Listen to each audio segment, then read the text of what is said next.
গোসল করতেছে। তারপর যাওয়ার জন্য কি কাগজ নিল ব্যাগে নিয়ে যেতেছে। আমি দরজা লাগাবো এই জন্য আমি দরজার সামনে দাঁড়াইছিলাম। উনি দেখি দরজার সামনে জুতা পড়তেছে দাঁড়ায় দাঁড়ায়, কিন্তু মানে কতক্ষণ লাগাই পড়তেছে জুতা, কিন্তু আমি দরজা লাগাইতে আমার মন চাই না যে আমি দরজা লাগাই। আমি কি থাক, যদি দাঁড়ায় দাঁড়ায় জুতা পড়তেছে পড়ুক, আমি পরে লাগাই দরজা। তারপর উনি যাওয়ার পরে আমি তারপর দরজা লাগাইছি। আজকে কেন জানি উনি যাইতে চাই না দরজার সামনে থেকে।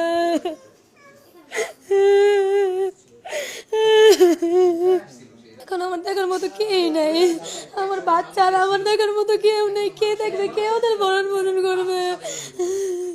ব্যবসা শুধু লস গেছে আর লস গেছে, তাদের তো কোনো মানে এখন যে একটা উন্নতি হবে বলছে যে আমার এই কাজটা হইলে তারপর আমার এই এখন থার্ড ফ্যামিলিতে যা দেনা টেনা আছে সব আমি তাদের দিয়ে দিব। এখন এটা বলতে বলতে আমার যে থাক কিছু হইব না, আল্লাহর মধ্যে ঠিক হয়ে যাবো সব। আমার কাজ ঠিক হয়ে গেলে সব কিছু সমাধান হয়ে যাবে। হয়তো বা বাড়ি গাড়ি বা ওরকম বড় ফ্ল্যাট বা ওরকম রাজকীয় নাই, কিন্তু তাদের ছেলেমেয়েরা কোনোদিন অভাব বুঝতে দেয় নাই। তাদের রাজার হালে পড়ছে। একটা একটা মানুষ যখন বিএপি ভাবে চলে না, ছেলে মেয়েদের ঠিক সেম ওই বিএপি ভাবে। এটা আমার মুখের কথা না, এটা আরো মানুষ আছে তাদেরকে জিজ্ঞাসা করেন। তাদের বিএপি ভাবে চলাফেরা করাইছে উনি। উনি যে সাধারণ মানুষ, আমরা যে সাধারণ মানুষ, তারপরেও তখন উনি বুঝতে নাই তাদের ছেলে মেয়েরা সবসময় বিএপি ভাবে চলেছে।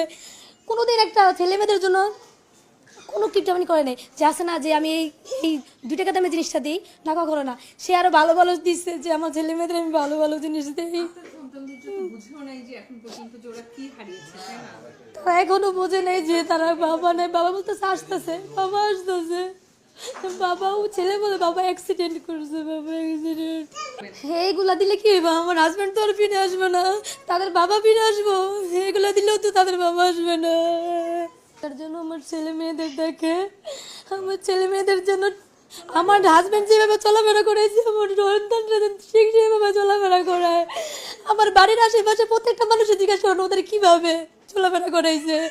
দোকান থেকে কমপক্ষে প্রতিদিন 2বার 3বার থেকে 2000 টাকা কম কোনো সময় কিছু কিনে দেয়নি। খেলনা দুলনা হোক, খাবার হোক, যাই হোক, রিক্সাটা চলাফেরা ঘোরা, প্রতিদিন তো রিক্সা পোলা পায়ে মেয়ে ছেলে মেয়ে করতে যাইবই, তারা তো মিস নাই। বাবার এখনো তো বোঝে না যে ওরা কি হারাই গেছে। ওরা এখনো বোঝে না যে ওদের বাবা নেই। এখন চাইলেও তো বাবারে ফেরত পাওয়া যাবো না। আমার ছেলে মেয়েরা যেন দেখে তাদের ভবিষ্যৎ যেন দেখে, তারা যেন ঠিকভাবে চলাফেরা করতে পারে। আমি সেই জন্য সরকারের কাছে দৃষ্টি আকর্ষণ করছি যেন এনে কোনো সময় এরকম দুর্ঘটনা না ঘটায়।